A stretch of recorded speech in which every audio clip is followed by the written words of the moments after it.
Hey Hope City, it's Phil here, back with more from Joshua as we continue our conversation on returning to mission.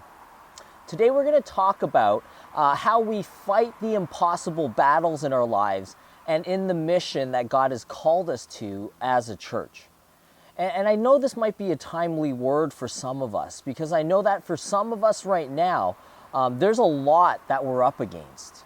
There's a lot that we're up against that's far more challenging than our ability to handle. And you might feel powerless at this moment. You might feel alone. And you might be wondering not just how God is going to show up, but if God is going to show up at all. And so today we're going to talk about fighting these impossible battles in our lives. And for that, we're going to look to the Battle of Jericho, where the only way we're going to actually win is if God shows up and fights for you. Okay? And so looking at the Battle of Jericho, it was an impossible battle for the people of Israel to fight. And it was the type of battle where they were only going to win if God showed up and fought for them.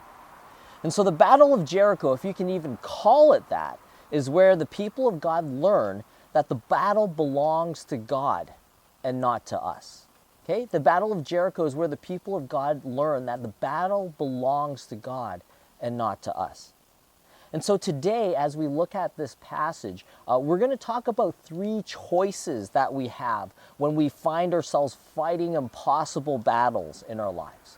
Three choices. And the first choice is this: we can focus on our challenges, or we can focus on the one who fights for us. All right? The second thing we're going to really learn is that we can ask God to bless our plans, or we can ask how we can be a part of His. Okay, let me say that again. We can ask God to bless our plans, or we can ask how we can be a part of His. All right, that's the second thing. Third thing that we're going to be learning together is this: we can run into battle, or we can wait and listen for God's command. Right? When it comes to facing these impossible battles that we're dealing with, we can either run straight into battle, or we can wait and we can listen for God's command. Okay? So that's what we're going to be talking about today. The very first thing that I wanted to unpack from the passage for us is this: we can focus on our challenges, or we can focus on the one who fights for us. How many of you have ever been nervous the night before an exam? Or before a big interview for a job that you really want, or maybe you're done with exams, you're done with interviewing for work, but it's a big presentation now at work, and it's happening the next day, and you're up at night because it's hard to sleep. Or maybe for some of us, the night before a big medical procedure that we're going in for, right? And you find that the night before you just can't sleep. You find yourself, whether you're a student studying your notes again, or maybe if you're going in for that procedure, reading about the procedure again. You're basically doing some last minute prep. You see, in the passage that we read today, we find Joshua near Jericho. And he was most likely doing some last minute prep the very night before he was to lead his people, the people of Israel, in on an attack on Jericho. He was probably doing some personal reconnaissance before the battle started, because there's certain things he wanted to see with his own eyes. He wanted to see with his own eyes the land that was surrounding Jericho, right? Maybe from that he could determine the best way they were going to approach the city, the best way they were going to launch their attack. And maybe he wanted to see with his own eyes the actual fortifications and the lockdown procedures of the city. Scripture tells us in Joshua 6:1 that the gates of Jericho were securely barred, and that no one was going in, no one was going out. This was complete lockdown. And here's what we need to know. When we hear about the walls of Jericho, this is what archaeologists tell us: that Jericho didn't just have one set of walls. Jericho had two sets of walls. The outer wall was 15 feet thick, which had a slope, and it had a slanted side that was glazed with oil so that no one could climb up or march up without sliding down. And so archaeologists have discovered that they would actually hold chariot races on the very top of this wall. This is how thick, how impenetrable this wall was, how strong it was. And so while Joshua is surveying the city, while he is seeing the wall and seeing the defenses and seeing the lockdown with his own eyes, he is probably thinking about the sheer impossibility of what he is called to do. And all of a sudden, as he sees the walls, as he sees the city in lockdown, he sees something else. Scripture tells us that he sees a man standing in front of him, and this man has his sword drawn. You see, at the exact moment when Joshua's attention is just laser focused on the impossibility of this mission that's before him, he actually comes face to face with the commander of the army of the Lord. You see, what this passage, I think, is telling us is that when we face impossible battles and impossible challenges, we can either focus on those challenges or we can focus on the one who fights for us. And the thing is, sometimes we get so caught up in our challenges that God actually has to get our attention, help us shift our focus, and help us focus on Him instead. And I think that is what is happening here with Joshua. That at the exact moment when he is getting his eyeballs on the actual challenge that he faces, he gets a glimpse of the one who will lead him to victory. Right at the exact moment that he comes face to face with the impossibility of God's mission, he comes face to face with the leader of God's army.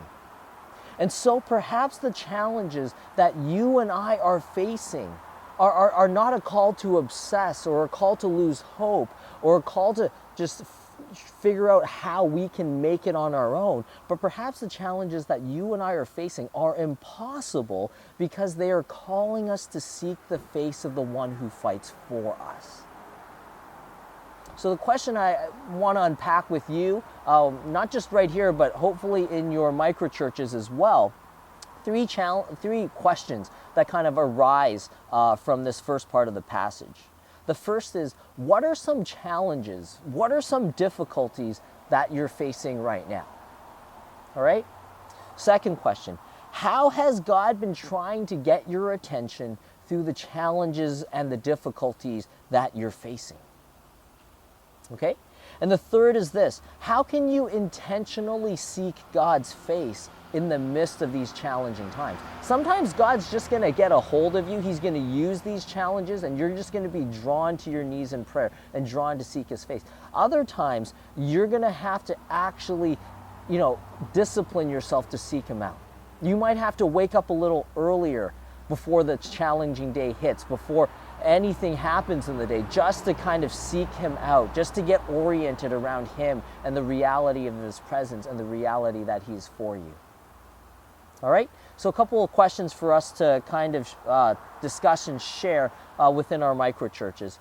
But let's move on.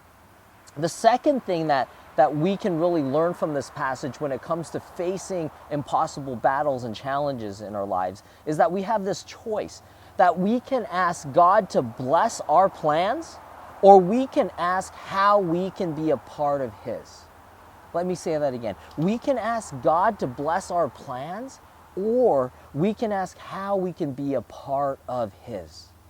I love how Joshua in this passage here, he is so locked into the battle. He's so locked into winning or losing that he doesn't recognize the person that's standing in front of him as the commander of the Lord's army. He sees everyone as friend or foe. He sees everyone within the categories of winning or losing.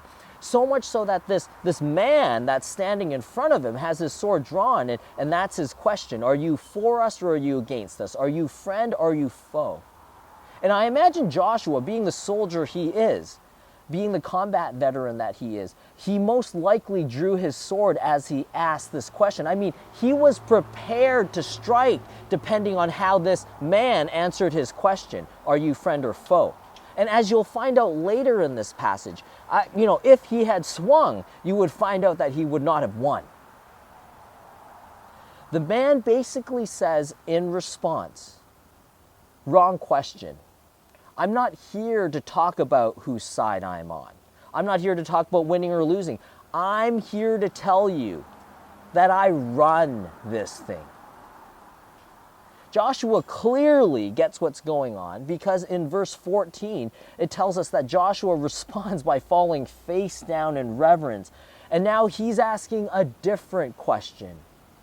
He's asking, what message does my Lord have for his servant? You see, it's never a question of whether God is on our side or not, but whether or not we are on God's side. Because as human beings, we so easily get tunnel vision. We really believe that everything is about us. Especially when we find ourselves engaged in conflict or difficulty, we get caught up in thinking that our problems are the only problems that matter or are of consequence. We lose complete sight of who God is. We just want God to be on our side, to help us with our battles so that we can accomplish the things that we want in life. And God is there to remind us that we're actually part of his story, not the other way around. You know, we're so concerned about our battles that we forget that God has been engaged in a much bigger battle with Satan ever since the very beginning. We forget the fact that we are part of something much bigger. We forget that we are a part of a war and there is so much more at stake than what we can imagine. And it doesn't mean that our concerns and our battles don't matter. It just means that sometimes we simply lose perspective. We lose sight of how our lives actually fit within God's story of rescuing and renewing a broken world. God is continually reminding us that it's never a question of whose side God is on, but whether or not we are on his side. You know, this really makes me think of folks within our church, folks who endure difficulty medically. And sometimes, it would be so much easier for them just to say, I just wish God would take it all away, that he would help us just come through victorious definitively out of this disease, out of what I'm wrestling with. But you see, I'm humbled by the fact that as I journey with these people and as I hear about how they're encountering God, they start to see their battles in light of what God is doing in and through them. They start to realize that God is doing something through them, even as they struggle with this disease, even as they struggle. And that gives me perspective, that helps me see that they're realizing it's not just about them. And of all people, sometimes I think we would be tempted just to say, God, just take this all away. Help me finish my battle. Help me win this battle. But what they're learning to say is, no, Lord, not my will be done, but your will be done. May others be blessed and reached and touched through me, however this works out. And brothers and sisters, this is faith. This is faith that I am learning through them. Joshua falls down in fear and in worship. He takes his place in the grand scheme of what God is doing. And then he's asking, what message does my Lord have for his servant? He knows his role. We want to know if God is on our side or not. We want to know if God's going to help us win or not. But what we really should be asking is, what message do you have, Lord, for us, your servants? How can we be a part of your win? We can ask God to bless our plans, or we can ask how we can be a part of his. That's a choice we have whenever we face impossible battles and difficulties in life. Often we just want God to bless our plans, but what we need to ask is how we can be a part of his. And so maybe in your microchurches you can discuss these three questions. And you can ask, as an individual or as a microchurch, this: God, what are you up to and how can I join you? Or maybe in your prayer to God you can ask, God, what are you already doing in this person's life and how can I be a part of it? Especially as we talk about being on mission. And the third, for us collectively as a church, as we talk about being missional to our city, we can pray in this way. We can say, God, What are you already doing in our city? And how can we as a church be a part of that? All right?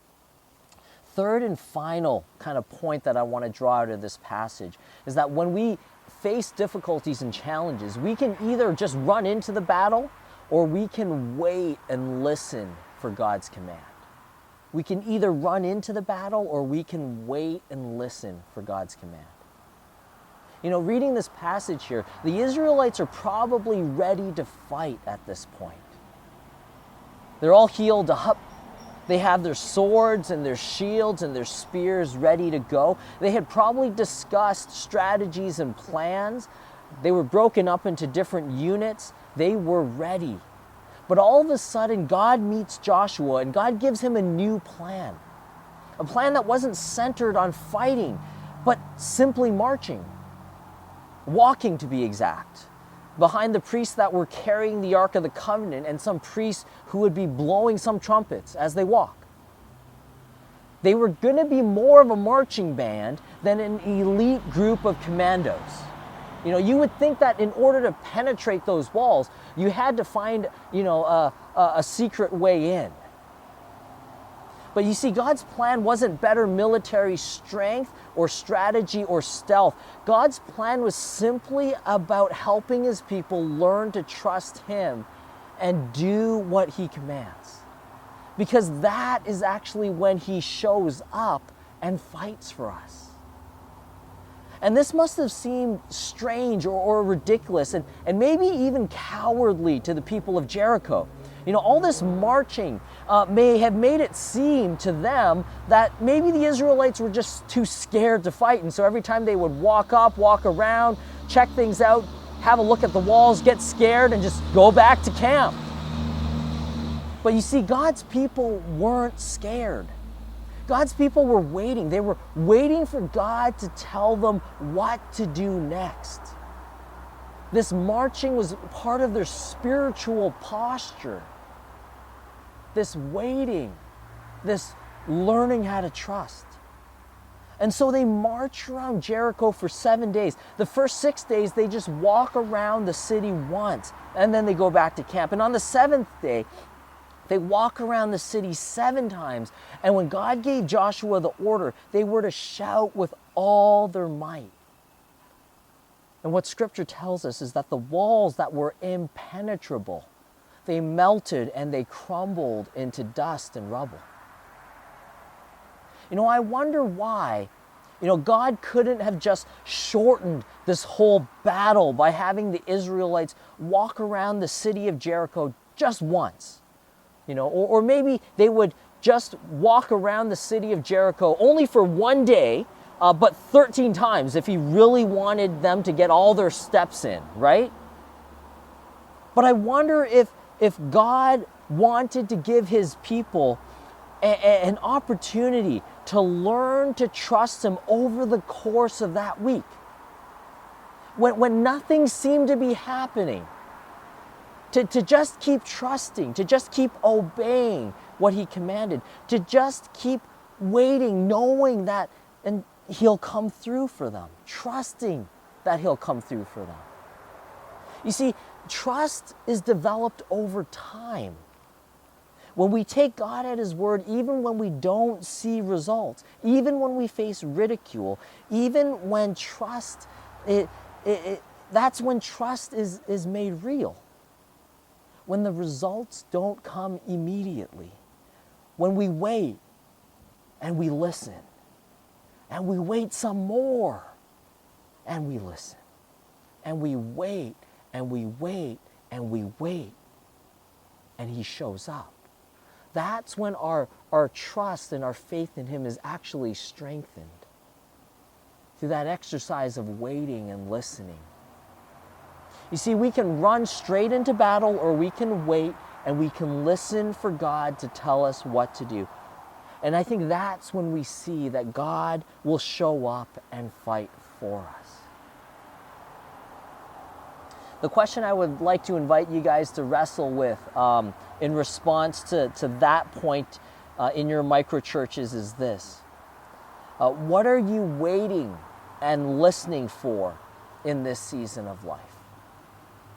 What have you just experienced in the highs and lows of life that have brought you to a place where you are ready to listen, willing to listen, or would consider listening and waiting for God? And the second question in response is this: how are you hoping that God would show up and fight for you? How are you hoping that God would show up and fight for you? All right, I hope this has been a blessing to you. I hope that as we read this passage, we encounter the God who shows up for us and the one who fights our battles. And I really hope that in your micro churches you have some really good discussion, really good sharing from the deep parts of life, deep parts of what we're actually struggling with, what the battles that we're actually fighting, that together in our micro churches we would experience God coming through for us, that we'd be able to pray for one another, contend for one another, wait with one another, listen with one another. All right? Hope you have a great time in your micro churches. I will see you next week.